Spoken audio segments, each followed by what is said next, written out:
Good evening, y'all. We're back again. Another amazing Monday, y'all. We are in the building. WFTB 104.1 FM, Tab Nashville Gospel Radio. My wife already over here laughing.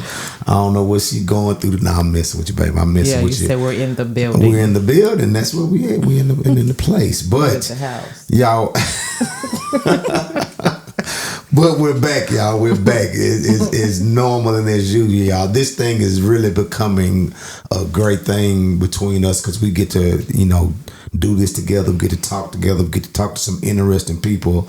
This weekend, though, y'all, it was an amazing night, y'all. Yes. The Pyramids of Love did its thing. We had a whole lot of people that showed up.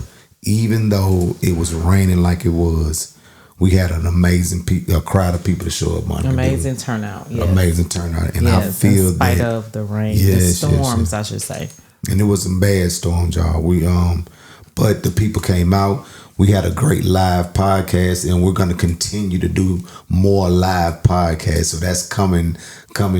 But yeah, I was just so excited about that. But tonight we're back in the place. You got something you was going to say? I was going to say we had an awesome panel. We had two panels, as a matter of fact. So kudos to both panels. And then what was the lady name that did the boots on the ground?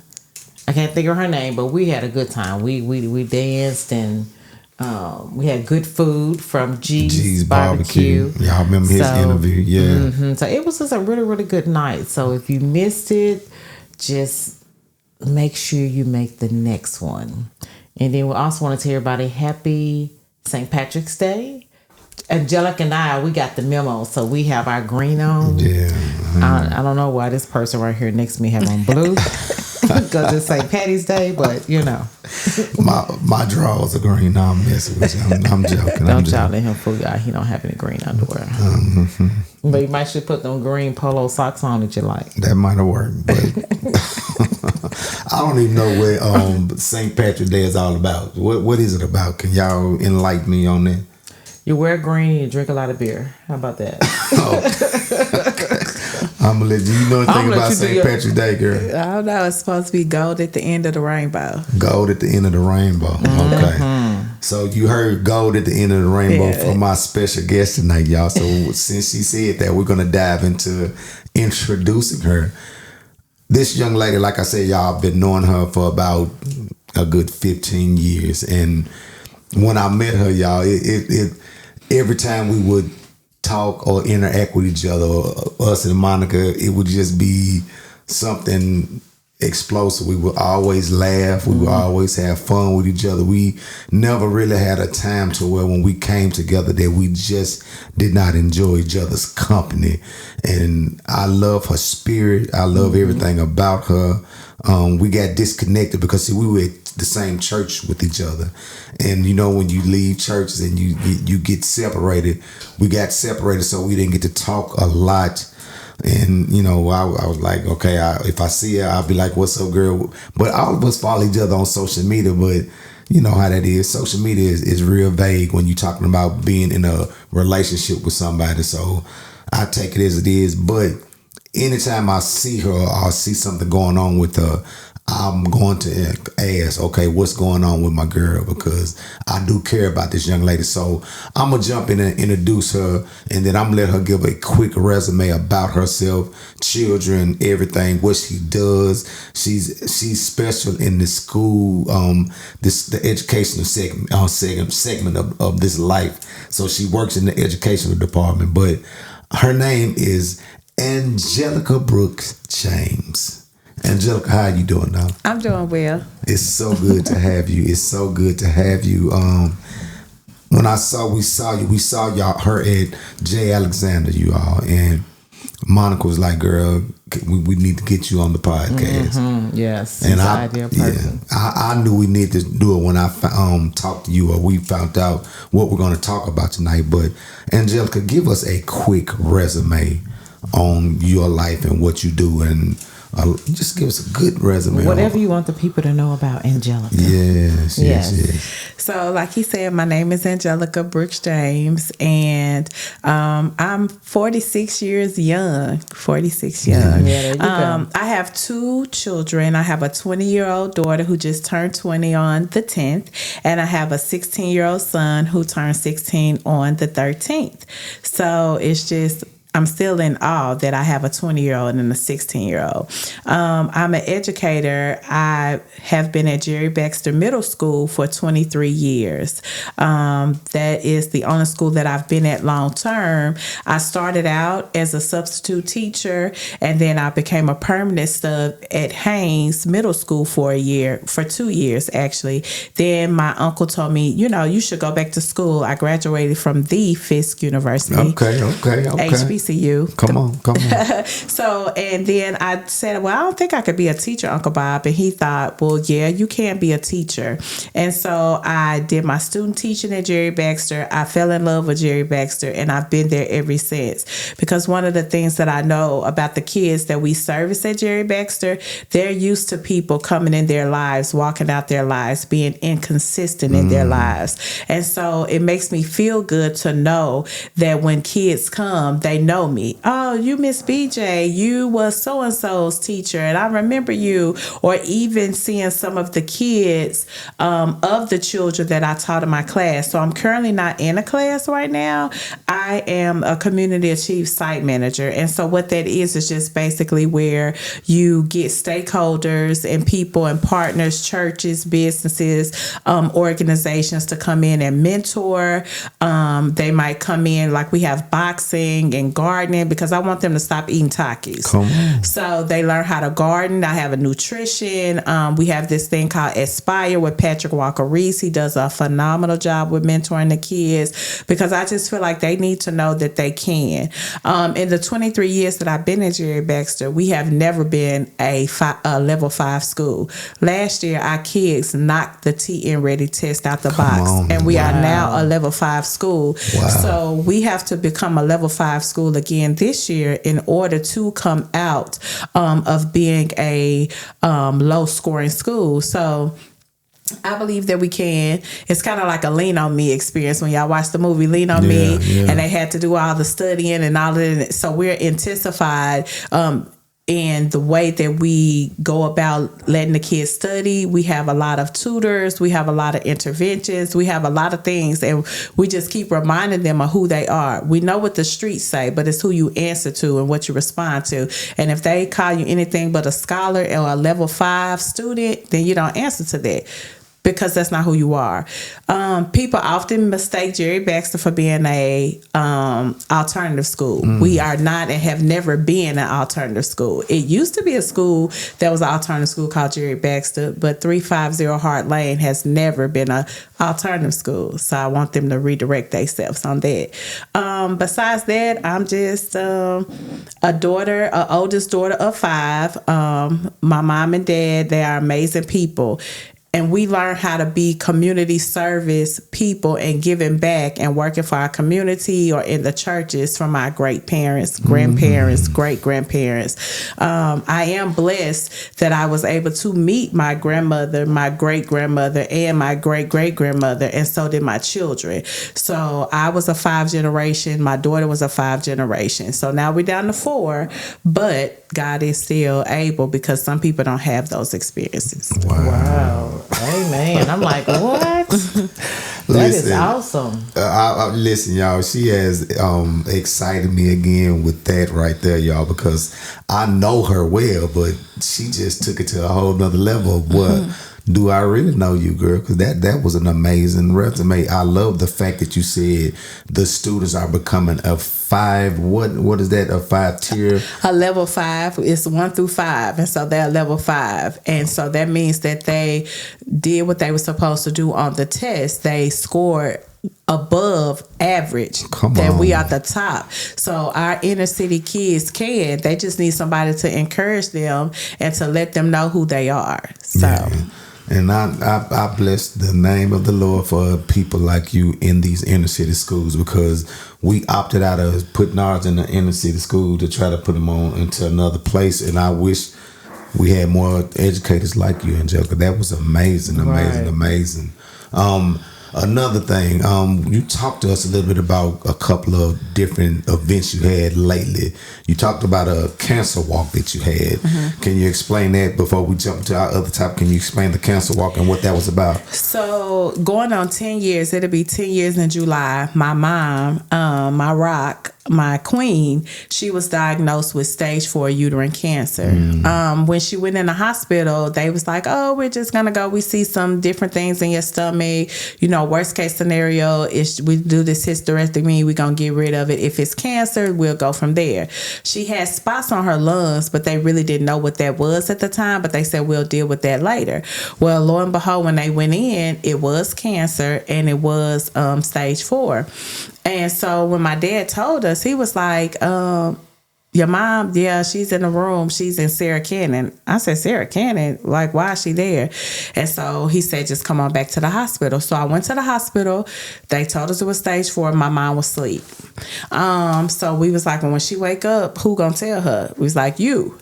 So my dad was like, okay. So when my mom woke up, she was like, okay, what did they say? We all looked at my dad. My dad started crying. We was like, oh my God, no, this is not how this goes. Wow. So he told her, yes, babe, you have stage 4 cancer. She looked at him. She went back to sleep. So she slept. Then she woke back up and she said, are y'all ready to fight? We said, hey, you ready? We ready. That's awesome. My mom never knew that they brought us into a room and they told us that my mom was not going to make it to the end of the year. They told us to prepare for her death. And so, of course, that tore us up. Well, we made a decision. We wasn't going to tell our mother that, and we didn't. We was very strategic in who could come around her. We didn't allow people to come telling her their woe is me stories like, oh, so-and-so had it and they died. That's not my mom's story. My mom changed the way she ate. My mom changed the things she did, drank water, all of these things. They're still in awe. The type of cancer my mom has is not curable. It's just treatable. So she will forever have cancer. She got it removed when she had the hysterectomy, but it came back again in her back. Then they got that removed, and then it came back again, and she had to remove one of her kidneys and part of her colon. That was like the worst. But my mom is bouncing back. So because of this, now we told my mom what the doctor said. She was like, what? She's going on 10 years. Mind you, they said she wouldn't make it to the end of the year. So that's just a living testimony about, doctors are doing what they're supposed to do and what they read and what they study. But it's almost like you won't go to Nissan to ask about Ford. So God is our making creator. So they said her life was going to end, but God said not yet. And so we're just blessed. So my mom asked me to do a cancer walk. I was like, Mom, I can't do that. I can't do that. She asked me every year. I was like, I can't do it. I can't do it. And then the Lord, he pricked my heart. He said, if you can do for everybody else, you can do for your mom. So I said, you know what? Let's do it. So 3 years ago, I did a cancer walk. I was like, well, I don't know how to do it. It's not going to be big, and he just said, do it how you're supposed to do it. So our walk is not your typical outside walk. We do it in the gym. People walk laps. So if you are walking for somebody who's a 1-year survivor or a 10-year survivor, you walk that many laps around the gym. And because I have a church background, we have various choirs, various preachers, pastors who come and have prayer targets. We have people who do spoken word, dancers. So it has a church feel. We have vendors. When I say every year, it has grown and grown and grown. My mom is so amazed by it, and her theme is not all cancers are pink, all cancers matter, because everybody focuses on breast cancer, but it's men have cancer, children have cancer, there's so many types of cancer, and her theme is early detection is key. She's kicking cancers with her boxing gloves and her combat boots and boxing gloves. So every last Saturday in February, I have a cancer walk for her from 10 to 2. And so my dream is that one day it's going to get big enough to where we got to go to the Titan Stadium or to the Gentry Center or to whatever, because I want to honor my mom. So she gives back to cancer patients. She sends them baskets. They can call and talk to her. We kicked off a hotline where if they can't sleep in the middle of the night. They have questions. She wants to start a transportation service. She's also connected with my best friend Tamika, who she helped Tamika to realize she had cancer. Tamika was able to catch it early enough where she didn't have to do chemo. She didn't have to do anything. So she kicked off Lady T's Hope Brigade. And so she does amazing things. So that's what I do for my mom, the cancer walk. So, oh wow! So that means you just finished one. I did the end of February. Wow. Okay, that's unique. That's awesome. Yes. So yeah. So if anybody have any cancer patients or they fight with cancer, now my mom is not a medical doctor, but she will talk you through what she goes through. And again, the doctors are still in awe because they like, surely we thought you was dead. But she's not. And my mom, when you see her, you'll see her, she don't have any hair, but unless you know she got cancer, you can't tell she got cancer. Wow, that is awesome. Girl, you once again, Angelica, you are enlightening me with your story, and we ain't even got to the juiciest part of this conversation. We're gonna have to make sure we're there. Anytime, seriously, I'm serious when I say this. The next event, let us know what we can do because we're gonna be there, and whatever we can help do to help sponsor whatever, we're gonna jump in, tag in with you with that, Angela, because that is amazing. Awesome. Yo, my goodness, you got me up excited. I'm hitting buttons and stuff. I'm sorry, but that. This is going to be, I don't know if it's hard for you to talk about what we're about to dive off into next, Angelica, but when I saw you on Facebook, I was just scrolling and I was like, whoa. This popped up on my page and I saw you and you was talking about what you had went through. Okay. When I saw that, yes, when I saw it, I immediately was like, okay, I got to try to reach out to you, but I didn't want to reach out to you and make you be like, okay, don't be calling me just because I'm going through something. So that's why I didn't call. I reached out on Facebook first just to lighten, the load when I saw this. But when I saw what you were going through, it literally broke my heart because you're so lively. I've never seen you be down. I've always seen you with energy, and to see you go through something on that post that day, I was devastated. Okay, so my girl, y'all came down with multiple sclerosis. Okay, and I'm gonna let her talk about this, y'all. But like I said, when I saw it, I was like, whoa, God, I don't know a lot about this, disease. A lot of us don't. The African American community really don't know a lot about it. But Angelica, I'm gonna let you talk about that day a little bit and when you found out what actually happened, or what did you go through when you found out about this? So it's ironic that they have me here now because March is actually Multiple Sclerosis Awareness Month. So that's ironic that I'm even here to talk about it. But yes, I was diagnosed with, and I'm going to say diagnosed with, because even now, I don't feel like that's going to be my end story. I just really believe that that's what I'm diagnosed with, but not what I'm going to end up with, right?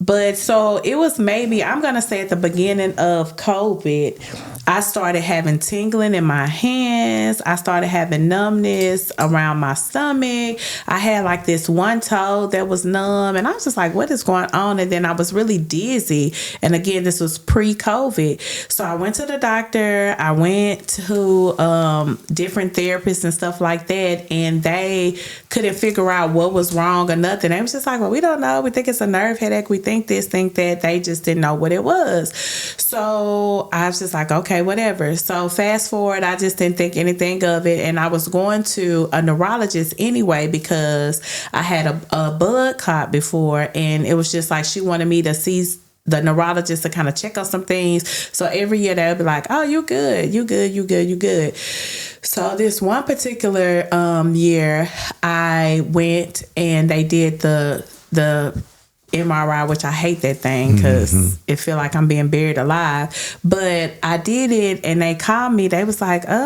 you have white masses on your head, and we think that you might have MS. And I was like, I don't got that. I don't know what y'all talking about. So I just refused to go back again pre-COVID. So then I got that vaccine, which I know everybody feels how they feel about it. I got it because I felt like I was kind of forced to get it, but I do feel like it triggered the things that I started having going on. Wow. Because I got the vaccine, and literally like weeks after that is when stuff started unfolding. So, but I didn't realize what was going on. So say for example, I was putting on my pants, and my right leg, I couldn't pick my right leg up. And thank you so much. I couldn't pick my right leg up and put it in my pants. I was like, what is going on? Well, maybe because I've been walking too much or doing too much. I done pulled something or whatever. So I was like, okay, whatever. So my mom, because my grandmother, who's 82,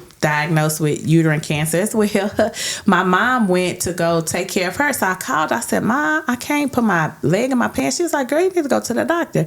I was like, no, I'm not going to no doctor. Then I kept having really, really bad headaches, like really bad. Like I don't want to get my hair done or nothing. I just was wearing scarves. And there was a lady at my school. I love that lady. She's an older lady, Miss Buchanan. And she pulled me to the side. She said, Angelica, I don't know what you got going on. She said, and I'm not down to anything. She said, but this is not you. You don't come to work with scarves. You don't do this. Yeah. She said, so I'm not saying I'm neglecting it, but what I'm saying is you don't supposed to look like what you're going through. And I need you to pull it together because this is not who you are. And I just cried, and I was just like, okay. So I tried to get myself together, but I didn't want anybody touching my head or nothing. I just could not do it. So I went to the doctor finally. They was like, oh, you got a nerve headache. We're going to give you gabapentin. I was like, what is that? So I was like, I'm not taking that. So I talked to my brother who's a nurse, and he said, Angelica, you have to take it so we can rule stuff out. You have to not just, knock it to the side. So I was like, okay, but I never took it. So then I was driving my son, who goes to Lawson. I was trying to drive him to school, and I couldn't drive. I had to pick my leg up, put it on the gas, pick my leg up, put it on the brake. I was like, what is happening? So I said, Ramon, you're going to have to drive. So of course, him being 15 at the time, he's like, okay, Mama, I got you. I was like, oh Lord, And so he was just like, you good? You gonna be able to drive to work? I said, I got it. But I was really nervous about it, right? So what my mom ended up coming back, and it actually would be a year of my diagnosis, the end of April. So my mom came back, and I went to go see her before I went to work. So as I walked in, my leg was dragging, and she said, Angelica, no.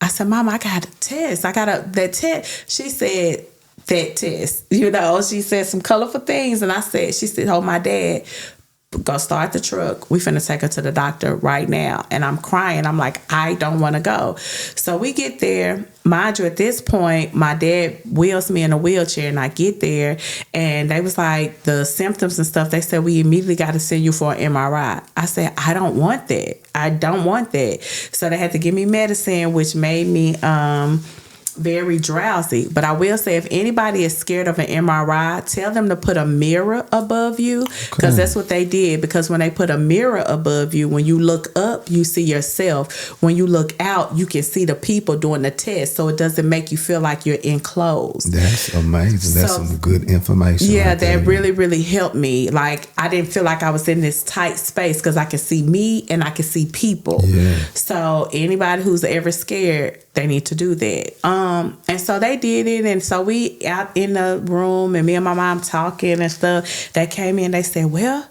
we're going to have to admit you. I said, admit me? Why? And they was like, well, it looks like you might have MS, but we need to do some more tests. And I cried again. At this moment, I tried to get up, go to the bathroom. I couldn't do anything. I couldn't walk. I said, what is happening? So they gave me 1,000 milligrams steroids for the first 3 days. And so that kind of gave me a little bit of energy and all of that. And so they was mad at me because the nurses would come in and say, we're here to give you a bath. I said, girl, I'm plus size and I'm capable of washing myself. I don't want you washing me. I'm going to shower myself. They was like, no. So as soon as they walked out, I hopped up and I made myself go. They came in. They was just like, Angelica, what are you doing? Girl, I got this. So I showered and got back in the bed. You know, my mom made sure I was good.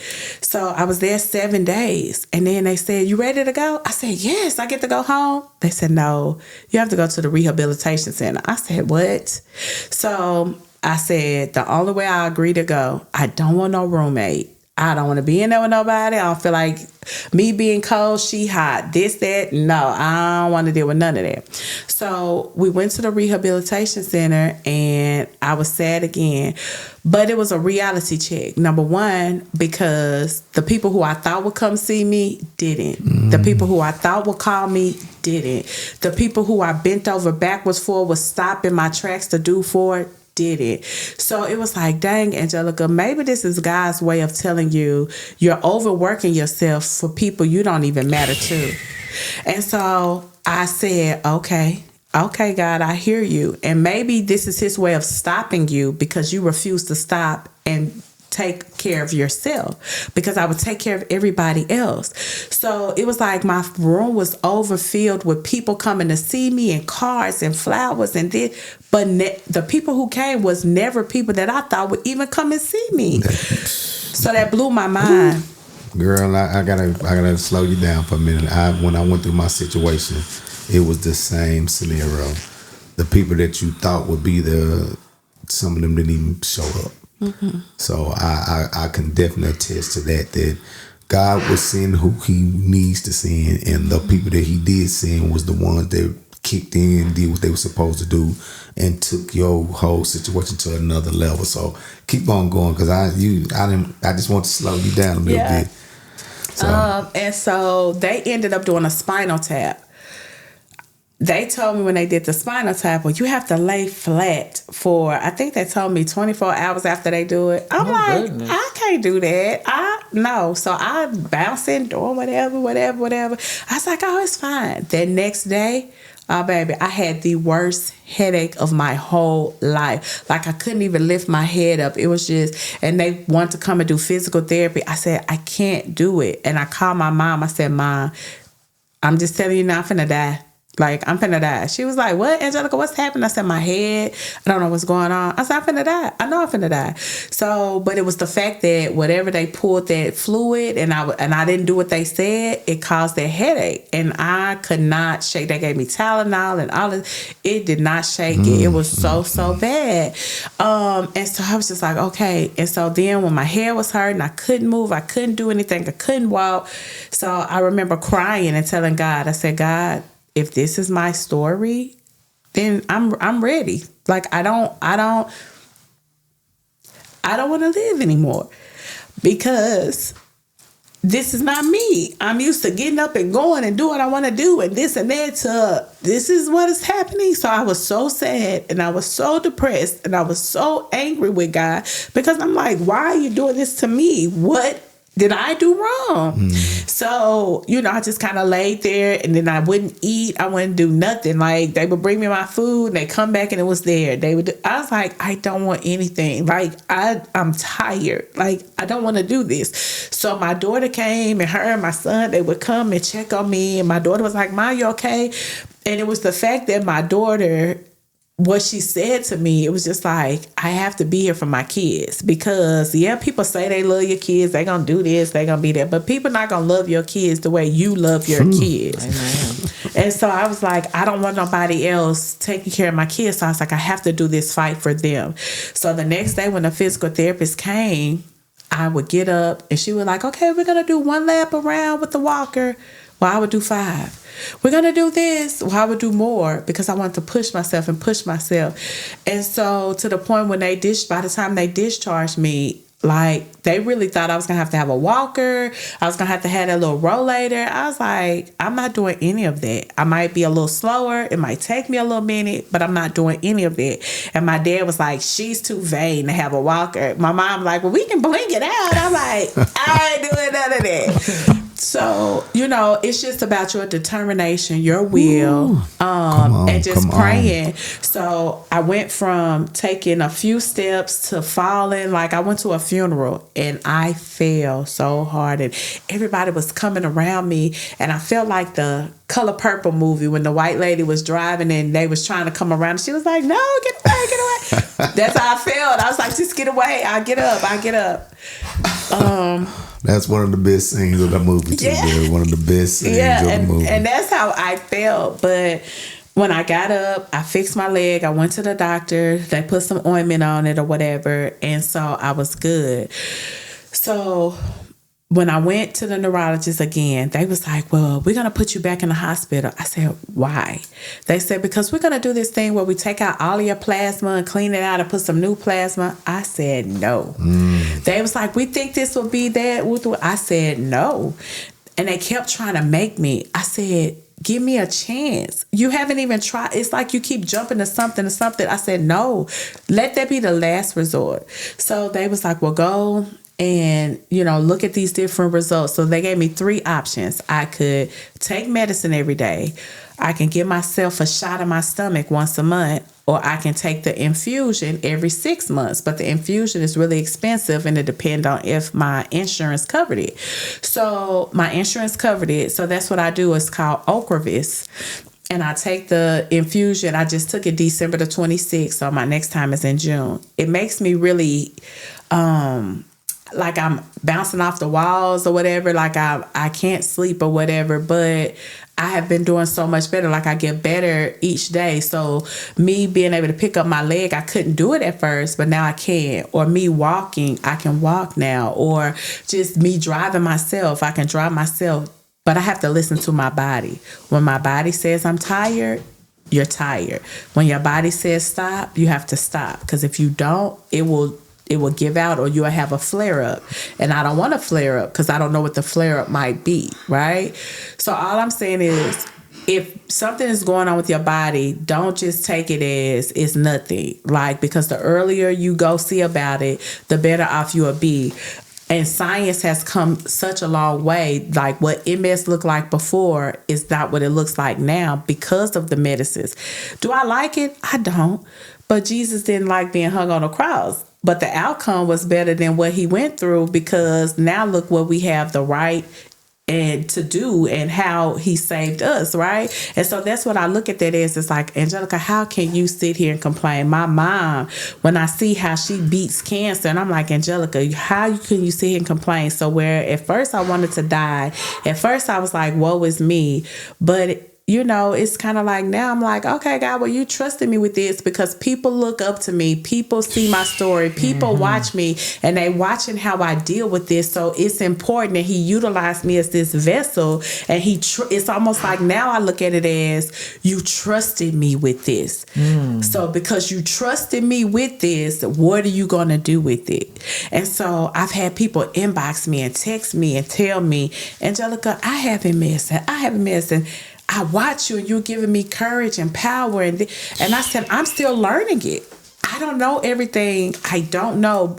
But it caused me to kind of change my diet and certain things that I'm eating and trying to do different things, because it's an inflammation thing, and it's a autoimmune disease where my body is attacking itself, and so I just have to be careful. So this has caused me to put me first.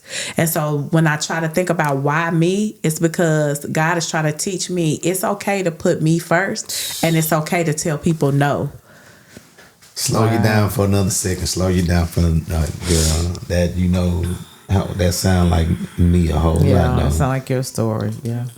Angelica, I have literally understood that I cannot allow anyone to have that much of my brain power or feel like I'm always the giver. never the receiver. I'm always the giver in everything I do. And going through something in life, and I try to tell people this so many times, you don't want to have to go through something for you to do better for yourself. Amen. And I had to go through something. I look at it now in the same way you look at it. I look at it like God gave that to me, just like he gave me diabetes. He gave this heart attack to me because now I understand that you have to do better. You got to be more of a person that shows light in the world. And you just gave me some light today, girl, that just blessed me like ever before. I look up to you even more now after hearing that, Angelica. And your determination is just mind blowing. I mean, I understand as a mom, we do things for our kids, but you would tell them no to different things. Where most people are like, okay, the doctor said, well, let me just do it. But you're like, no, let me try to do it. Wow. Yep. And even with the medicine, like they will bring you all kind of medicine. And I asked about each pill. Well, what is that? Why are you giving it to me? What is that? Then it was like, we give you Tylenol just because that's what they give all the patients. I said, I don't want it. They wanted to give me something for my what is it called? It was something that was low. I can't remember. It escapes me. And I was just like, I'm not taking that because that's not the case. That was only the case because of what I had going on. And so I had a procedure. So I don't have that anymore. So no, I'm not taking that. And then they was looking at me like, so what are you going to take? My blood pressure medicine. That's it. That's all I want. And so they don't like for you to tell them no, but it's your body. It is your body. And you don't have to take something that you don't want to take. Like if I need it, I'll take it. But I'm not going to just take it just for the sake of you're the nurse or you are the patient technician and you want to give it to me. No, I'm not doing that. And it's so crazy because the hospital that I was in for physical therapy, my daughter now works there. Oh, wow. And they tell her, they all like, we remember your mom, and so it's just crazy how where I once was a patient, now my daughter is in there taking care of patients and she knows to be like protective of them and to care for them and how that feels. And so she does a really good job with that. And I'm so proud of her. But yeah, this has really been a struggle for me. And I get my times when I just have to sit in my house and I can't do nothing. And I'm just like, you going? No, I'm not. I'm just here. And that's not like me. Or you going to this? I can't go to all the parties. Now, I still get sad from times because I love to dance. I love to do, I'm not there yet where I can do it, but I keep saying I'm not there yet because I feel like I'm going to get there. Just me being able to drive here to y'all house or to walk down the stairs. Like, there's one point I couldn't even walk down the stairs. If you would have told me to walk down the stairs, I would have told y'all, can you bring the microphone up here? Because I can't do that. But I can. And even going back to work and my scholars, Miss BJ, you need something? You want me to go get it? It wasn't that they was hard on me and trying to take advantage. They are so nurturing and caring. And my principal and my coworkers, like they came and make sure if they feel like I'm struggling, they say, sit down, we got it, Yeah. So people really care. My family, mom, sis, everybody, just everybody. And my 2-year-old niece, she's even smart enough because I was doing stuff. She said, TT, you okay? And my sister was like, see, even your niece telling you to sit your butt down, So this is a new norm for me to allow people, but I have to allow people so that I can live longer and get better. Yes. Because you have helped a lot of people, Angelica. That's been your spirit. Ever since I've known you, you just pour. But now it's your time to receive on the other end. So a question I asked, I mean, you already answered it, but do you feel like you're living to the fullness of your life now? I mean, after having a diagnosis, after knowing what you have to do, because I'm feeling now like I'm getting back to living to the fullness of my life again, and I'm trying to go to different levels now. I'm trying to create atmosphere, create spaces, trying to do things that I didn't do before, that I was caused, let my job keep me, let my mindset keep me.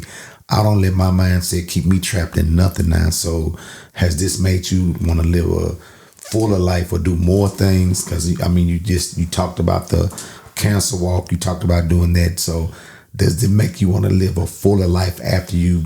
I'm gonna say you beat this. We're gonna speak that into existence. Amen. So I think it made me put me first, my kids first, my family first over others. I still care, but put those things. It does make me want to do things better. It made me reevaluate some things, like, which that's a story for a different day. Like, even it made me go back to when I was married. And it was like, Angelica, maybe some of the things you did as a wife, you didn't put you and your husband first. So maybe that's what caused some of the situations that you had for him to do the things that he did, because you didn't know and you didn't realize. So it made me know that when the Lord blesses me again with my Adam, that I'm going to make sure that he knows he's my king and that I put him first, right? And my children and what our household, and I'm going to be protective of our household, because I'm a daddy's girl and I still got to work on that. So he didn't like the fact sometimes he was like, babe, we got to buy a car. Okay, daddy, so we finna buy a car. So what you think? I'm still going to do it, but I'm just not going to do it in his face. Listen, you a joke. That's funny. Because my daddy, like, he said, Angelica, what you going to do when I die? I said, put all the instructions by the grave so I can come read it. This is you. And that's one thing. He's right now. You don't want to ever make a man, because literally when you marry us or you marry that man, I say this to her jokingly all the time, but I really become your daddy. No, I'm sure. Listen. But no, think about it, because I take on the responsibilities of a daddy. I'm the one to protect. He was the one to protect you, take care of you. And so I throw that joke out, but it's really not a joke, because that's what your husband is supposed to do, the things that your daddy did. Your daddy made you feel safe. Your daddy took care of you. He protected. He provided. That's what a man is supposed to do. So I can understand how he may have felt for you calling your daddy for everything. So, I did, yeah. But I learned, this is all a learning thing, because again, they have to know that they're the king of the house, and that's who you look up to handle the things that the king is supposed to do. And so I have learned that, and again, like my children, myself, my family, so I make sure that they come first, because at the end of the day, they're not going to change up on you the way that other people will. Good stuff. You got a question you want to ask, baby? No, I don't have a question. I agree with you. When Teddy had his heart attack, like you said, you thought certain people was going to be there, and it's just an eye opener, because his heart is wide open for everybody. And so during that time, people say they was going to do this or bring something by the house, and because I would take it to heart, because it's hard taking care, especially it's just you doing everything. So when someone gives you a small break, it meant a lot. And then when they don't show, then you got to go to plan B. So this was a wake up, but now I'm trying to make sure we don't fall back into that pattern, because once you feel good, to me, you go back to doing some of everything. Like he's working more, and I noticed this week we're eating out a little bit more. And so I was like, okay, we're going to scale this back, because we don't want to fall back into that pattern. And you are so right, because I just said to myself, I need to go back to the way I was eating, because I started feeling better. So I'm like, okay, well, let me eat a steak. Girl, give me a hamburger. I wasn't eating all of that. My body feels it. I have been aching a little more or some other things. I said, I got to go back. Because I was so worried and I was trying to heal, and I was trying to, then when God gave me that little glimpse of what heaven felt like, then I was back going to the old Angelica, and it's like, no. Wow. He reminded me, and so, or even if I try to do too much, it's like, you got to sit down, because it was like I had a whole day of events planned, and then I was exhausted. So that next day I literally slept the whole day, and I don't do that. My daughter was like, Mom, why are you still in the bed? Girl, I'm tired. I'm tired, and it's okay for me to be tired and rest. So I definitely have to go back to eating, and I feel like MS has blown up. I think that's just on the same levels as cancer. So many people have MS, so many people have cancer. I feel like the only thing we have in common is the food we eating. So we have to change that, because our grandparents, didn't have all of that. That's because they grew their food, they cooked their food, they didn't microwave their food. I just feel like we need to go back to what they did because they lived a long time. We ain't living long like that no more. Not. I totally agree with you on that. It was some things that I was looking when I was looking and researching this MS thing, and some of the things that it says that you need to avoid. And I mean, like you just said, this is across the board. It says you need to avoid stress. You need to avoid heat, certain foods that you need to avoid. You need to avoid being around smoking, And so, I mean, places that you go now, like, I don't want to go to no place where I smell smoke at all, period. I don't care what kind of smoke it is. I don't want to smell no smoke no more. You talked about vaccines. I'm scared of vaccines now. I don't want another one. I refuse because you don't know if those things are triggers. So, what type of vitamins? I mean, what type of vitamin regimen are you on right now? I've been doing the elderberry, vitamin C, vitamin D. I tried to do a CBD oil and that did something to me, and I think that's my fault because anything I do, I run it by my neurologist first, and I didn't, and so it made me feel away. So I'm gonna tell him about that this week, and so that's kind of what I'm on. And one of the things that my doctor want me to do that I won't do, he want me to get in these support groups where everybody talk about the MS and. I can't do that because my anxiety won't let me. Because you're going to tell me, oh, this happened to me or so-and-so.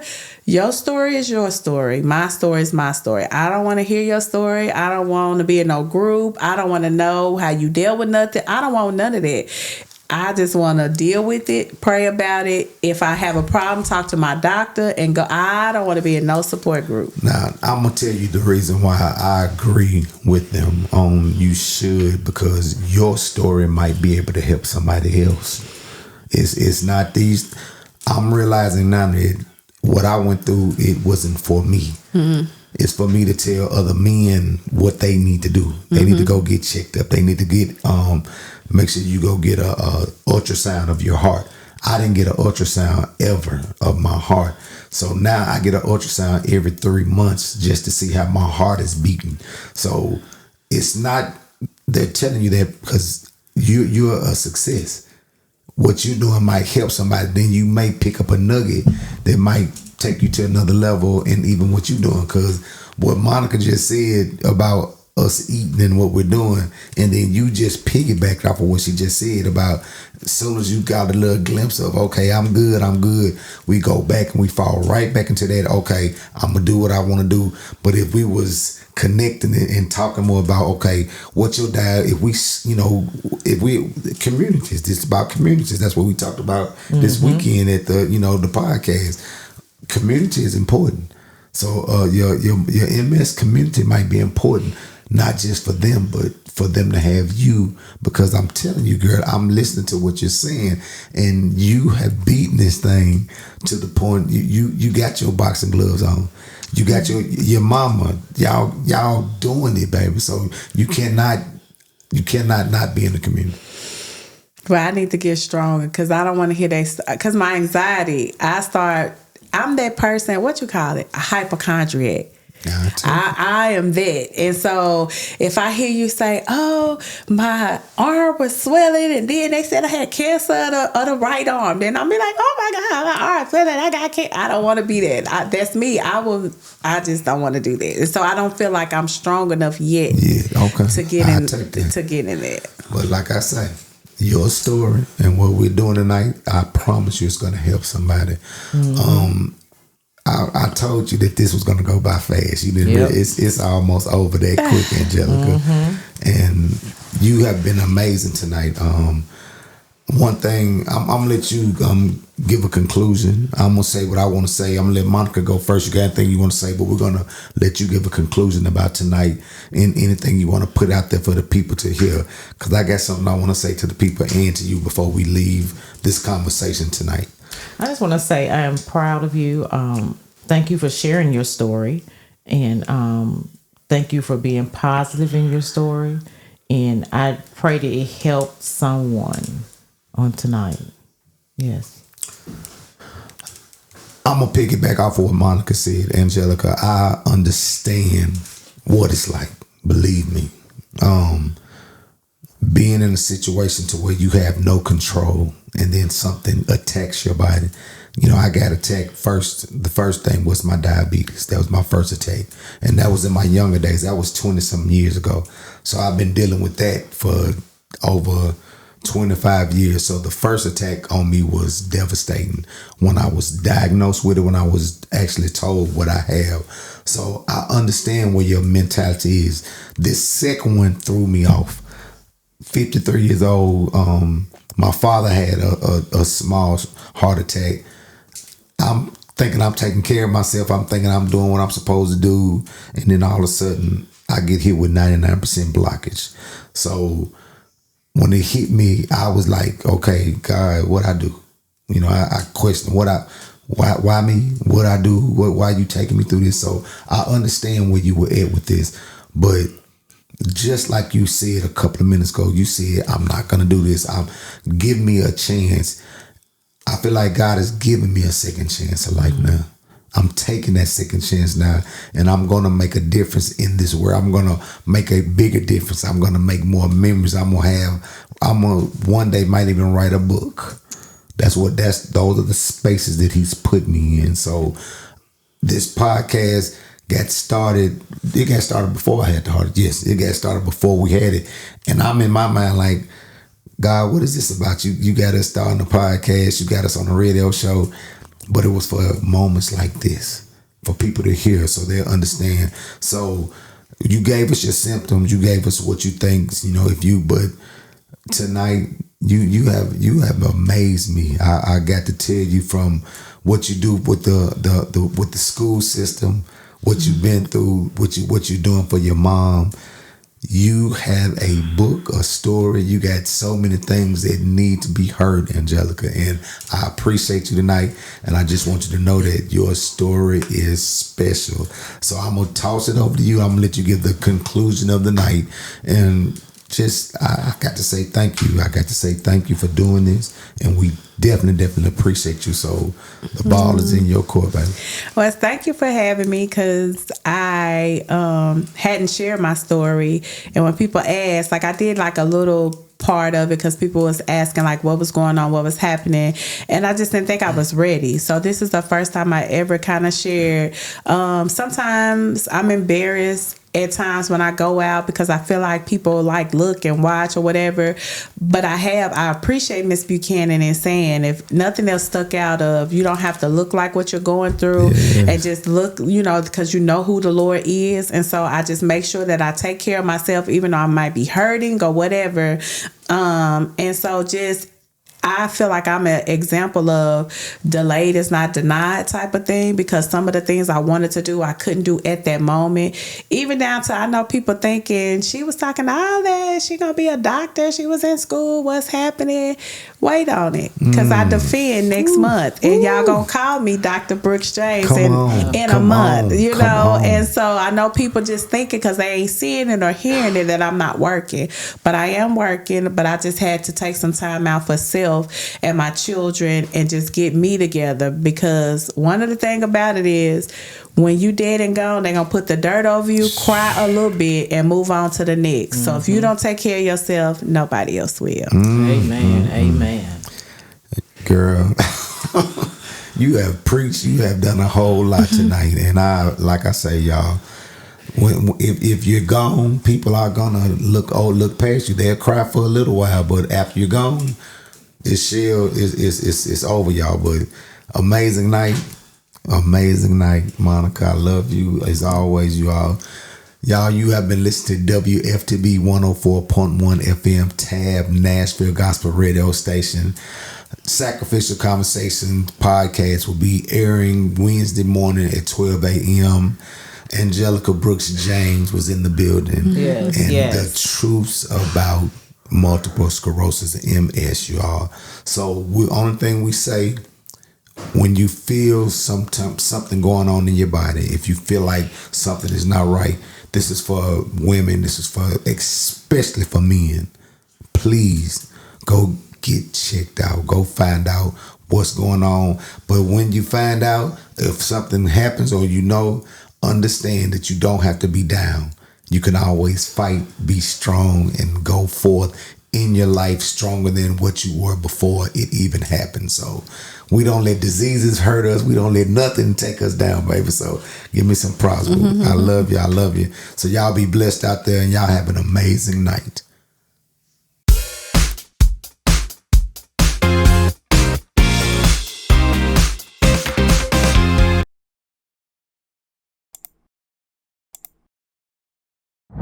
I told y'all it was going to be a good conversation, sacrificial conversations.